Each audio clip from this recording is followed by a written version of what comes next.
Pemirsa, kami memohon maaf atas kesalahan informasi yang sempat kami sampaikan di awal breaking news terkait rusuh di Stadion Kanjuruhan, Malang, Jawa Timur, bahwa sejak dilangsungkannya pertandingan Arema versus Persebaya, tidak ada supporter Persebaya yang hadir di Stadion Kanjuruhan, sehingga yang terjadi bukanlah bentrok antar supporter.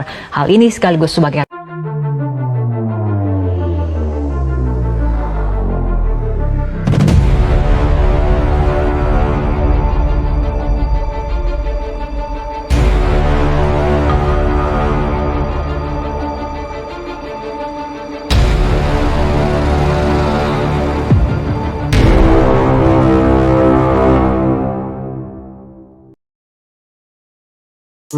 kepemimpinan itu adalah amanah. Ya. Mungkin bahasanya yang lebih pas itu amanah.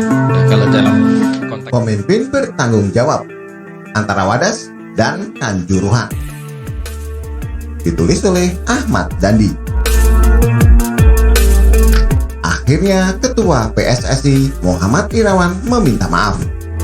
Sekali lagi mohon maaf atas apa yang terjadi tragedi. PSSI secara khusus bertanggung jawab sepenuhnya terhadap kejadian ini. Ya, setelah 2 pekan tragedi Kanjuruhan, pemimpin organisasi sepak bola nasional itu baru meminta maaf atas jatuhnya korban 132 jiwa. Itu pun baru minta maaf. Iwan Bule belum berani menyatakan bertanggung jawab. Padahal pakai logika anak SD pun jelas. Siapa yang paling bertanggung jawab terhadap jatuh bangunnya persepak bolaan nasional? Ya, Ketua PSSI.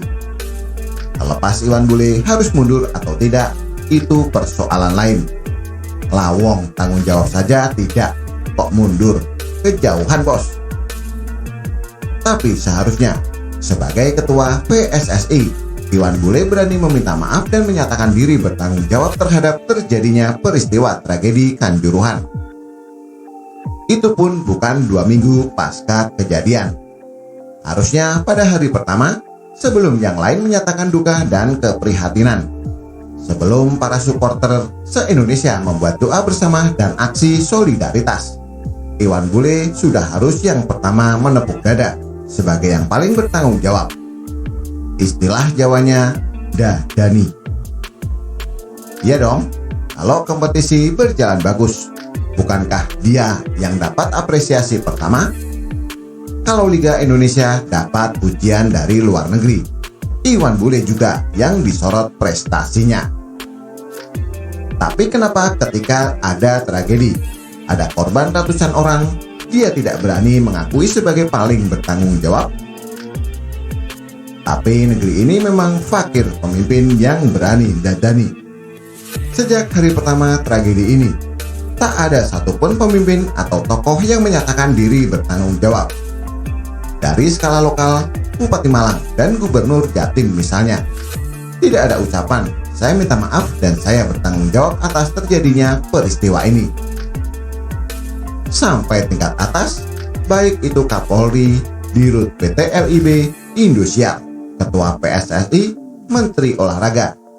Siapa yang dalam kesempatan pertama di hadapan media menyatakan meminta maaf dan mengaku paling bertanggung jawab?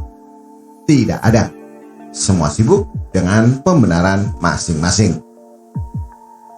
Sebagai perbandingan, sama-sama kasus yang menjadi perhatian nasional. Kita lihat kasus Wadas di Purworejo, Jawa Tengah. Meski tidak ada korban jiwa satupun, Gubernur Jateng Ganjar Pranowo berani dadani. Pada H+1 Ganjar datang ke Purworejo dengan gagah berani menyatakan meminta maaf dan bertanggung jawab penuh atas terjadinya peristiwa tersebut. Bapak Ibu yang sangat saya hormati, yang pertama saya ingin menyampaikan minta maaf kepada seluruh masyarakat, wabil khusus masyarakat Purworejo, wabil khusus masyarakat yang ada di Wadas. Karena kejadian kemarin mungkin ada yang merasa betul-betul tidak nyaman. Saya minta maaf dan saya bertanggung jawab. Padahal kalau dipikir sebenarnya peristiwa pemukulan dan penangkapan terhadap warga Wadas itu tidak dilakukan oleh Ganjar ataupun Pemprov Jateng. Represi itu dilakukan oleh kepolisian. Pengukuran lahan yang jadi alasan mengapa ada pengamanan berlebihan itu dilakukan oleh BPN. Bendungan Bener yang jadi pangkal masalah itu adalah proyek dari pemerintah pusat. Namun sekali lagi, Ganjar berani dadani. Dia menyatakan dirinya lah yang bertanggung jawab karena tidak ada yang berani. Kapolda diam, BPN diam, Kementerian PUPR juga diam. Karena semua diam, sedangkan rakyat butuh tahu siapa penanggung jawabnya dan siapa yang mencarikan solusinya. Maka Ganjar pun hadir sendirian. Wadas ada di Jawa Tengah, maka tanggung jawab akhirnya diambil Gubernur Jawa Tengah. Ganjar tak peduli, meski harus sendirian menerima hujatan dan cacian dari seluruh Indonesia, bahkan dunia. Tak hanya di depan media, Ganjar juga datang langsung ke Wadas, menemui pihak pro maupun kontra tambang. Sekali lagi, dia meminta maaf dan menyatakan bertanggung jawab. Lalu apa bentuk tanggung jawab Ganjar? Dia meminta kepolisian langsung membebaskan warga yang ditahan. Dia juga menyediakan transportasi kepulangan warga karena mereka tidak mau, sekali lagi, naik mobil polisi. Ganjar juga menanggung biaya pengobatan warga yang luka.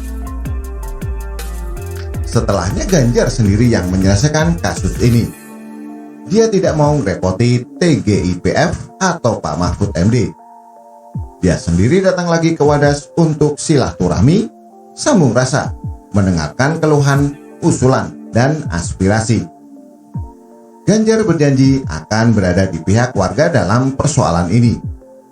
Jika memang warga bersikeras tidak mau menyerahkan tanahnya, Ganjar berjanji mencarikan solusi lain.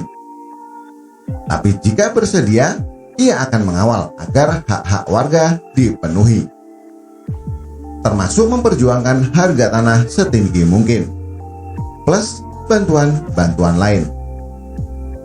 Hasilnya bisa dilihat sekarang. Persoalan Wadas pelan-pelan terurai. Sebagian warga sudah menerima kalau desanya akan dijadikan lokasi pengambilan batu andesit untuk pembangunan Bendungan Bener. Pembayaran lahan warga pun sudah berlangsung separuh dari total warga terdampak. Ada yang dapat 1 miliar, bahkan ada yang mendapat sampai 8 miliar rupiah. Kaya mendadak. Sampai sekarang Ganjar dan timnya masih bekerja menyelesaikan kasus tambang di Wadas. Ganjar masih ada di Wadas ketika saat ini sorotan netizen sudah lemah karena tertutupi kasus viral lainnya. Video ini bukan bermaksud mengglorifikasi Ganjar, tapi hanya membandingkan bagaimana sikap pemimpin menghadapi persoalan rakyat. Kalau salah, segeralah minta maaf. Kalau tidak ada yang bertanggung jawab, maka ambillah tanggung jawab itu.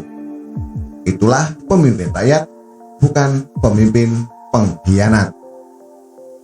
Bagaimana menurut Anda? Silahkan tulis komentar di bawah.